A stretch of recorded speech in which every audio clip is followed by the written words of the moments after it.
जहाँ जहाँ वोट चोरी का कीचड़ होता है वहीं वहीं भाजपा का कमल खिलता है। ये पूरे भाजपाइयों की गुंडागर्दी है। नरेंद्र मोदी और ज्ञानेश कुमार ने बंगाल का चुनाव वोट चोरी से जीता है। ये पिछले दरवाजे से जनादेश की चोरी की गई है। वोट चोरी का सवाल है सर कि वहां पर वोट चोरी का मुद्दा क्यों नहीं उठा? अरे तमिलनाडु में तो भाजपा कहीं तस्वीर ही में ही नहीं है। वहां तो एसआईआर में सारे नाम भी काट देते ना ज्ञानेश कुमार, तब भी भाजपा सत्ता में नहीं आती। पहले थोड़ा सा तो आपको बेस होना चाहिए। अब केरल में तो भाजपा है ही नहीं तस्वीर में, तो ज्ञानेश कुमार क्या उनके परदादा कुछ नहीं कर सकते थे। ममता बनर्जी ने कल ऐलान किया है कि वो मुख्यमंत्री पद से इस्तीफा नहीं देंगी। मैं उनके इस ऐलान का स्वागत करता हूं। मैं चाहूंगा कि इस मुद्दे पर भारत बंद भी बुलाए विपक्ष। ममता बनर्जी ने धमकी दी थी कि मैं 15 लाख लोगों के साथ सड़कों पर निकलूंगी। अगर दीदी ने सच में ऐसा काम कर दिया तब तो बहुत मुश्किल हो जाएगी। अभी तो भाजपा वाले गुंडागर्दी कर रहे हैं सीआरपीएफ के संरक्षण में, वो तो इन लोग को लेने के देने पड़ जाएंगे। 5 जगह चुनाव हुए तो आप कह सकते हैं कि man of the match Thalapathy Vijay ही रहे। एक तरफ बंगाल चुनाव के नतीजे तो वहीं दूसरी तरफ तमिलनाडु चुनाव के नतीजे जो है कहीं ना कहीं लोगों को हैरान कर रही है। और जिस तरह से लगातार चौथी बार ममता बनर्जी बंगाल की मुख्यमंत्री बनने जा रही थी, लेकिन देखिए कि भारी बहुमत से बीजेपी जो है कहीं ना कहीं वहां पर सरकार बना ली। तो देखिए हम दोनों तरफ बात करेंगे, एक तरफ बंगाल की बात लेंगे और दूसरी तरफ जो है तमिलनाडु में जो विजय थलापति है किस तरह से जो है 108 सीटें लाई हैं और 2 साल के अंदर ही पार्टी बनाया। और देखिए कि भारी बहुमत से जो है कहीं ना कहीं सरकार बनाते हुए नजर आ रहे हैं। तो हमारे साथ एक्स आईपीएस अमिताभ दास सर जी हैं। बंगाल चुनाव में जो है चौंकाने वाली बातें आ रही है और अब तो कहा जा रही है कि वहाँ पर जो हिंसा रूप ले लिया है, बीजेपी कार्यकर्ता जो नहीं नहीं, टीएमसी ये पूरे भाजपाइयों की गुंडागर्दी है। नरेंद्र मोदी और ज्ञानेश कुमार ने बंगाल का चुनाव वोट चोरी से जीता है। ये पिछले दरवाजे से जनादेश की चोरी की गई है और बंगाल में निष्पक्ष चुनाव हुए नहीं। भाजपा और चुनाव आयोग का गठबंधन था ममता बनर्जी के खिलाफ, और भारतीय जनता पार्टी और चुनाव आयोग का गठबंधन ये चुनाव जीत गया है। और ये बहुत शर्म की बात है, लोकतंत्र के लिए एक काला दिन है। और ममता बनर्जी ने कल ऐलान किया है कि वो मुख्यमंत्री पद से इस्तीफा नहीं देंगी। मैं उनके इस ऐलान का स्वागत करता हूं।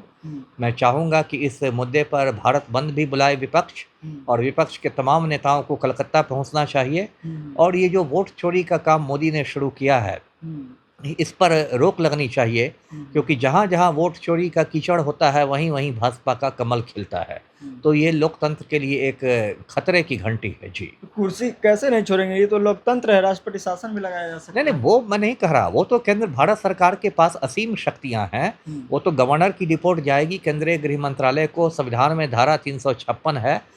ममता बनर्जी को बर्खास्त कर दिया जाएगा और वहां राष्ट्रपति शासन लग जाएगा। फिर राष्ट्रपति शासन में गवर्नर भाजपा नेता को आमंत्रित करेंगे और शुभेंदु अधिकारी को मुख्यमंत्री पद की शपथ दिलाई जाएगी। वो तो मैं समझ रहा हूँ, लेकिन ये एक विरोध दर्ज उन्होंने किया है। आप बात समझ रहे हैं ना? मतलब उन्होंने खुद इस्तीफा नहीं दिया, आपको मुझे बर्खास्त करना पड़ेगा, है ना? ये एक तरह का प्रतिरोध है ना, क्योंकि ये भारत के इतिहास में आज़ादी के बाद ये पहली बार हुआ है, आज़ाद हिंदुस्तान के इतिहास में, कि कोई मुख्यमंत्री चुनाव हारने के बाद भी इस्तीफा देने से मना कर दिया हो और उसकी बर्खास्तगी की नौबत आए। तो ये तो इतिहास में मतलब समझिए ये दर्ज हो जाएगा। और यदि जैसे ममता बनर्जी ने धमकी दी थी कि मैं 15 लाख लोगों के साथ सड़कों पर निकलूंगी, अगर दीदी ने सच में ऐसा काम कर दिया तब तो बहुत मुश्किल हो जाएगी। अभी तो भाजपा वाले गुंडागर्दी कर रहे हैं सीआरपीएफ के संरक्षण में, वो तो इन लोग को लेने के देने पड़ जाएंगे। जी लेकिन सर जिस तरह से 15 साल से टीएमसी की सरकार थी वहाँ बंगाल में, कहा जा रहा था कि वहाँ के जो हिंदू थे जय श्री राम बोलने से डरते थे, लेकिन जैसे ही सरकार बनी रिजल्ट आया तो देखिए कि अब खुलकर जय श्री राम बोल रहे हैं। वहाँ पर एक दुर्गा मंदिर था, उसका जो है गेट भी उसी दिन खुला।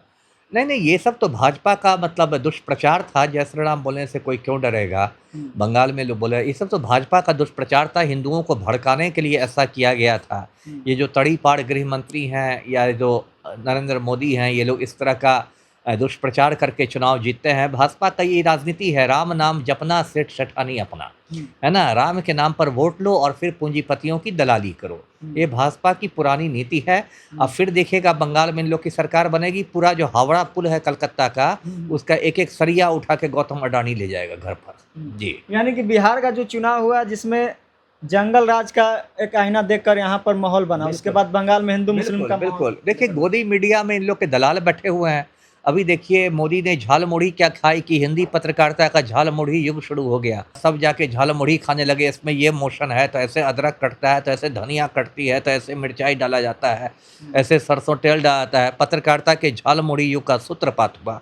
तो गोदी मीडिया में इनके दलाल लोग बैठे हुए हैं और कोई बात नहीं है, लेकिन देश हमारा एक अंधेरी सुरंग में जा चुका है। जी। लेकिन आपने बताया कि बंगाल में लोकतंत्र जिस तरह से बीजेपी और चुनाव आयोग के साथ गठबंधन हुई है, यानी कि चुनाव वोट चोरी से हुई है, लेकिन बिल्कुल। एक तरफ आप देखें कि तमिलनाडु में विजय थलापति 2 साल में ही काफ़ी अच्छा सीट ला नहीं, लिए। तमिलनाडु के तो रिजल्ट सच में चौंकाने वाले हैं और इस बार जो 5 जगह चुनाव हुए तो आप कह सकते हैं कि man of the match Thalapathy Vijay ही रहे। मैं उनके बारे में बता दूं दर्शकों को, ये जो विजय हैं ये तमिल सिनेमा के सुपर स्टार हैं और इतने बड़े स्टार हैं कि एक फिल्म में काम करने का 200 करोड़ रुपए लेते हैं। और उनके जो प्रशंसक हैं वो उनको थलपति कहते हैं। थलपति का मतलब तमिल भाषा में होता है सेनापति, कमांडर।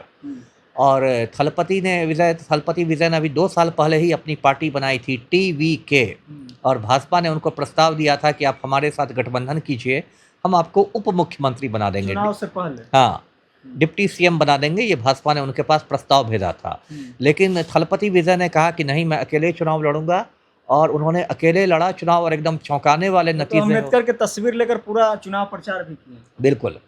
और बड़ा उनका इंटरेस्टिंग है, उनके जो पिता हैं हिंदू हैं, माँ उनकी ईसाई हैं और वो मंदिर भी जाते हैं, चर्च भी जाते हैं, मुसलमानों के साथ नमाज भी पढ़ते हैं। वो भी वीडियो वायरल हो रहा है उनका नमाज पढ़ते हुए। अंबेडकर की तस्वीर लेके भी घूमते हैं, पेरियार की तस्वीर भी लेके घूमते हैं। तो अभी उनको बहुमत नहीं मिला है, लेकिन सबसे बड़ी पार्टी के रूप में उभरी है और बहुमत से थोड़ा ही पीछे रह गए। तो मुझे लगता है कि कांग्रेस की मदद से उनकी सरकार बन जाएगी।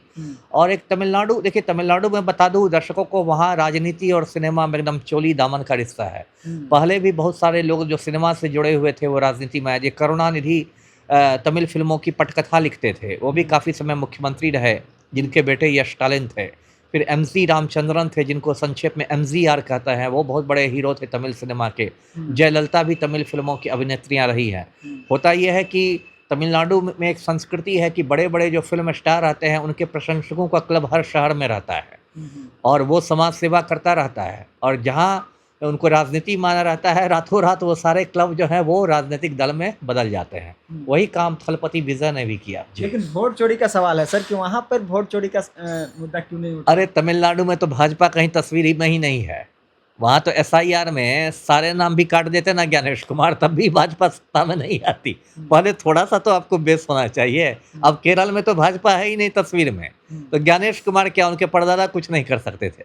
अरे थोड़ा तो बेस रहना चाहिए जिससे कि आप थोड़ा इधर उधर करें। तो वहाँ बीजेपी नहीं थी, वहाँ तो सुपड़ा ही साफ है। अब केरल में क्या करेंगे आप, तमिलनाडु में उसमें भाजपा कहीं पिक्चर में ही नहीं है, है ना। तो वहाँ ज्ञानेश कुमार का परदादा भी SIR कर देता तब भी कुछ फायदा नहीं होता। जी। तो MK स्टालिन तो लगातार वहाँ के थे मुख्यमंत्री। हाँ, तो वो भाजपा से थोड़े थोड़े DMK के थे। DMK के थे और स्टालिन ने अच्छा काम भी परिवारवाद को उखाड़ दिए कहा जा रहा है। अब परिवारवाद से अब कौन बचा है, देखिए कौन बचा है। या अमित शाह का बेटा Jay Shah cricket control board में है ना। क्या वो सचिन तेंदुलकर है कि महेंद्र सिंह धोनी है? बस इसलिए ना कि तड़ी पार का बेटा है इसलिए BCCI में है। तो परिवारवाद से कौन बताए? नितिन नवीन जो गए हैं, नवीन किशोर प्रसाद सिन्हा के बेटे हैं। यदि भारत में कम्युनिस्ट पार्टियों को छोड़ दिया जाए तो हर पार्टी में परिवारवाद हावी है, कम्युनिस्ट को छोड़कर। कम्युनिस्ट को छोड़ के। विजय थलापति को PM मोदी ने भी जो है, अब वो तो एक शिष्टाचार होता है, शिष्टाचार कहा जा रहा है कि क्या मतलब गठबंधन होगा? नहीं, विजय थलपति ने एकदम, राहुल गांधी ने भी हाँ, विजय थलपति ने क्लियर कर दिया है कि भाजपा हमारी वैचारिक दुश्मन है, भाजपा के साथ हम नहीं जाएंगे। मतलब कांग्रेस के साथ जा सकते हैं? बिल्कुल, कांग्रेस के साथ ही जाएंगे। जी। चलिए, बहुत बहुत धन्यवाद। तो हमारे साथ एक्स IPS अमिताभ दास जी थे। जिस तरह से बंगाल के नतीजे आए और एक तरफ जो है तमिलनाडु के जो नतीजे आए, कहीं ना कहीं चौंकाने वाले नतीजे आए। तो देखिए कि हम कई तरह से जो है चुनावी नतीजे पर बातचीत कर रहे थे। बातचीत को लेकर आपकी क्या राय है, कमेंट कीजिए और देखते रहिए द एक्टिविस्ट। बहुत बहुत धन्यवाद।